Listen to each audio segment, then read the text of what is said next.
It was nice to see Hawkman and Doctor Fate because those characters are rich and they're meaty and there's so much that you can actually explore with those two. And that's why I'm kind of pissed at what happened with Doctor Fate because he's phenomenal.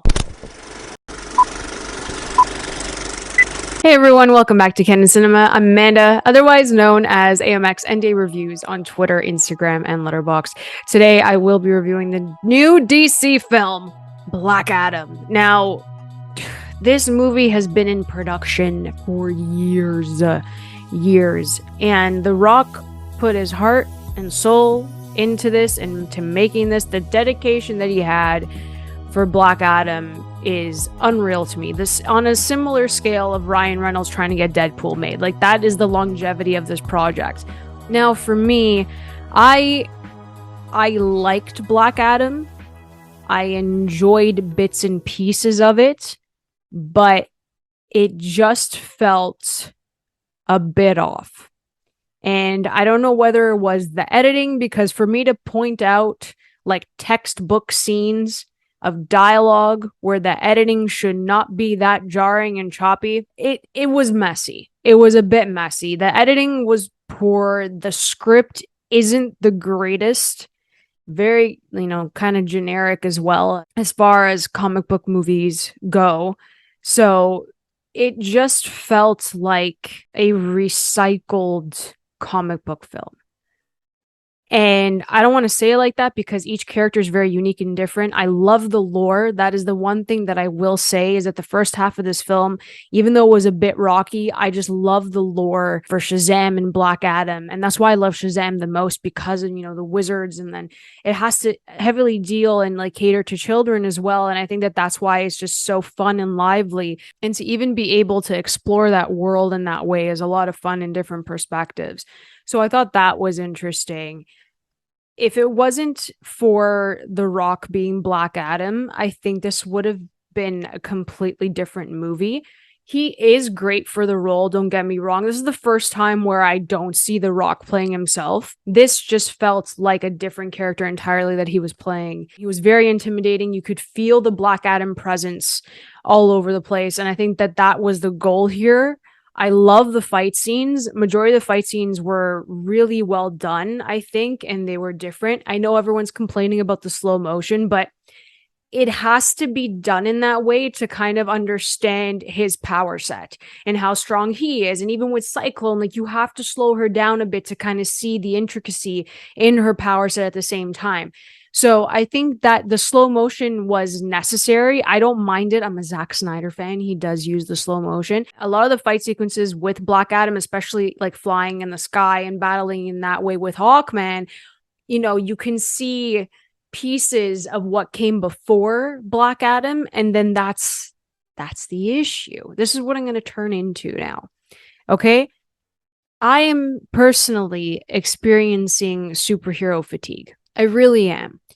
Black Adam to me is a character that, of course, has a lot of backstory, and I really liked his story. I thought it was great and very strong, especially when it comes to like father-son relationships. Family is always important in DC films and obviously in Marvel films as well, but I think it just leans a bit heavier in DC, where these characters are troubled because of their past, and they use that that sorrow, that grief, that loss to kind of fuel their power. Doesn't have to necessarily mean like specific power sets, but to also keep them going, as we've seen with other characters like, the Flash and Batman, especially. Like, that's something that we've seen multiple times, and that, people can resonate with that. And I think a lot of people can resonate with Black Adam. But here's the thing. This movie is coming at a time where there is no proper like plan for DC. This would be really exciting if I knew that Black Adam was going to be in a Shazam film, and we know that there's that level of connectivity, but I don't know where we're going past Black Adam. I'm going to talk about the mid-credit scene after, but it's just the fact that it's in a position now where the genre itself is so oversaturated that I couldn't even try to enjoy Black Adam because I'm just waiting for the fight scenes to happen. I'm waiting for those power sets to be shown fully. And that's what was the most exciting part of it. It's almost like the stories at times, if you're not connected with a character, it fades into the background, unfortunately. And I'm looking for something different and fresh, and that's something that works and that will surprise me. And Black Adam just felt really generic. I do have to say, I want to see more of the Justice Society. I know that what happens in this movie got me really upset because I absolutely love Dr. Fate. I thought Pierce Brosnan was fantastic. He stole the spotlight 150% because Dr. Fate is one of my favorite freaking characters, and his power set is absolutely incredible. And to see it on the big screen and done so well, I thought that was one of the best sequences in this movie. And I know that they fought Black Adam like 3 or 4 times in this thing, which I didn't understand. Like, how many blowouts can you have in trying to convince him to like not kill people? And it just didn't make any sense. It felt kind of repetitive. Normally you do have like, you know, maybe 2 fights that don't go your way and then a big blowout at the end. And then this is just not what was happening. And then you have too many fights that don't really make sense, especially with the script. And it just went around in circles, especially because they stayed in one location, which was Kahndaq. And it was just like they would move like 2 streets and then they would fight again. The story is all over the place and there were too many people in play. People were introduced that didn't really stick, and that was an issue. It's still enjoyable and it's still entertaining, but it's not something that I would maybe watch again. The only reason I would watch it, like I said, is for Dr. Fate, for freaking Aldous Hodge as Hawkman. He was fantastic, but I felt like Aldous Hodge and Pierce Brosnan were in another movie and they just did not mesh with The Rock. It just didn't work. Black Adam with Hawkman and Dr. Fate, like it was just a weird jumbled mess and it wasn't clicking. It felt like they were in 2 different movies. And I understand that it's like a team effort, but trying to integrate Black Adam into like the superhero world, and they drilled it home that like he's not a hero. We get it, but he's the hero Kahndaq needs. I get it. Don't get me wrong. And sometimes you need to have that anti-hero. You need someone who's a bit bad, kind of like Deadpool, who's gonna like beat the living daylights out of people to get the stuff done for the bad people. So like it just is something that heroes can't do. And I get that. I understand they were setting up so much with DC and the other like superheroes, especially with Superman. And I wanted to like this. But as I was watching it, I was more like, but why would they do it this way? Why is this happening? Why is this happening now? Why did that? I had so many questions as to the structure of this film.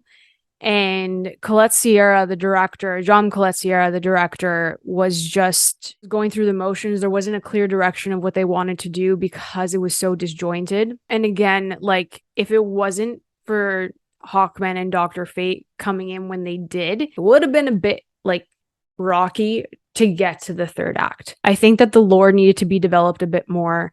I think they went too in depth with it, and that's why it was a bit confusing. There's a lot of exposition. If they didn't show certain things, I probably would have been even more lost with what was happening. I really like that they got civilians involved, especially with like Adriana and her son. I think that was like something really important, especially when you're bringing superheroes into it and you're talking about protection and how people have been turning against, you know, their country and they're imprisoning these civilians in their own home. And I think it was layered in its messaging, but it was also like drilled into us the entire movie. And you have to remember that the audience is not stupid. So when, you know, shows She-Hulk and movies like this just really shove it down your throat into the point they're trying to get across, that's where you kind of lose your audience. And that's what happened to me in this. It was just very, very heavy-handed in regards to what they were trying to explain that Black Adam was. They were trying to explain who he was. He wasn't a hero, it wasn't this. It is an emotional story, especially with his son. I thought that was really well done. But again, I'm experiencing superhero fatigue. I really am. Walking out of this, it's like, it is so recycled. And I'm not only talking about Black Adam. This entire year, if you go from January, has felt recycled. other than like some flashy direction, the bones of the story for each of these films has felt recycled. The fight scenes have felt recycled. Even the shows, except for Moon Knight, which was a bit different, everything else has felt very repetitive. Okay, Moon Knight's the only one that I felt, a bit different, especially because of the characters. But if it's recycled and it's good, like Miss Marvel, I'm not going to complain about it. But if it's recycled and you're not adding something of substance to it, then that's where I'm going to start feeling it. And it's been like that a lot. Thor, Love and Thunder, Multiverse of Madness, like it's stuff like that where I'm feeling it. This year, especially, I'm praying that Wakanda Forever. I know that Ryan Coogler is not going to let me down, but I'm praying that Wakanda Forever sticks the landing for me, because this year for CBMs has been a bit rough. It really has. And I know that, we had the Batman as well. That was completely different. And I did enjoy it, but it's still like, it's Bruce Wayne again. It's not like a different type of hero. It's not a different character. And that's why I can also commend The Rock for Black Adam to bring in Adam Smasher, who was absolutely useless in this movie. I don't know if there were deleted scenes with him, but like Noah Centineo did absolutely nothing in this, like whatsoever. I kind of like Cyclone a bit more. I'd like to see more of her. She's not a character that I even heard of until like before this movie, but I thought she was really cool. I liked her. She did more than he did, and he was just like, especially with the mimicked like Deadpool mask, that kind of threw me off, but he didn't really do much. He's quippy, he's eating all the time because he has to grow and all of that. Like, I get that. It's just, it's not enough. It's not enough. We're not developing these characters. It was nice to see Hawkman and Dr. Fate, because those characters are rich and they're meaty and there's so much that you can actually explore with those two. And that's why I'm kind of pissed at what happened with Dr. Fate, because he's phenomenal. So I would love to see him back. No one's ever really gone at all in these universes, as we see in Multiverse of Madness. So I don't know. They have to start impressing me, because these used to be event films that happened every 3 to 4 months and we were waiting for them. Now it's every month we're prepping for something new. And I think that's the main issue here, is that there's too many projects coming out at once. I'm very blessed. We're very lucky that it's in the world of comic book movies. I love the genre more than anything. Don't get me wrong. I've loved it for 10 years, with the Infinity Saga. It's just the fact that like, I'm tired of the same run-of-the-mill concepts. I'm tired. And I know those are comic books, but give me something different. You don't see me getting tired of Daredevil. You don't see me getting tired of Spider-Man. And you don't see me getting tired of Superman. Right? So it's just something that like, there's too much. You got to start doing something different, because if we're going to keep getting comic book movies and comic book shows within weeks and months of each other, like that's where there's going to start being some trouble. And if I want to get into the mid-credit scene, I know I just rambled on for all of this. If you want to get into the mid-credit scene, I'm happy, like beyond ecstatic, that Henry Cavill is back as Superman. And I'm like eternally grateful for The Rock that he fought for him, because he is our Superman. He will always be our Superman. I cried in the mid-credit scene, just seeing him in the suit again. I'm tearing up again. There's just such a strong attachment to Henry Cavill. And out of like everyone in, Zack Snyder's verse, Henry Cavill got dealt like a really shitty hand, because he deserved to have a Man of Steel 2 before a lot of these movies were coming out. And I wanted a Superman trilogy. We did get one.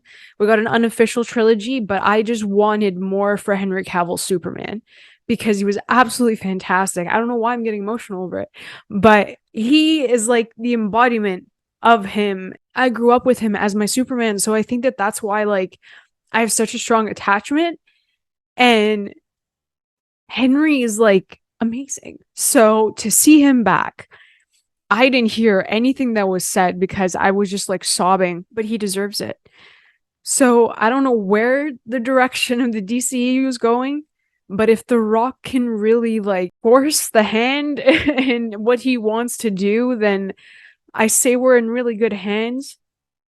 Because to get him back, to get Henry back, is a big freaking deal. Black Adam for me, I'm sitting at like a 2.5, 3 out of 5. There's some technical aspects that really just did not work. It's kind of messy. The fight scenes are a lot of fun. Shout out to Pierce Brosnan and Aldous Hodge. Killed it. Please let me know what you guys think about superhero fatigue and if you're experiencing it. If you guys enjoyed Black Adam, let me know in the comments below, and let me know where you think DC's going after this. So if you guys enjoyed this video, please like and subscribe. You can always follow me over at AMX NDA Reviews on Twitter, Instagram, and Letterboxd. I'll catch you guys next time. Keep watching movies.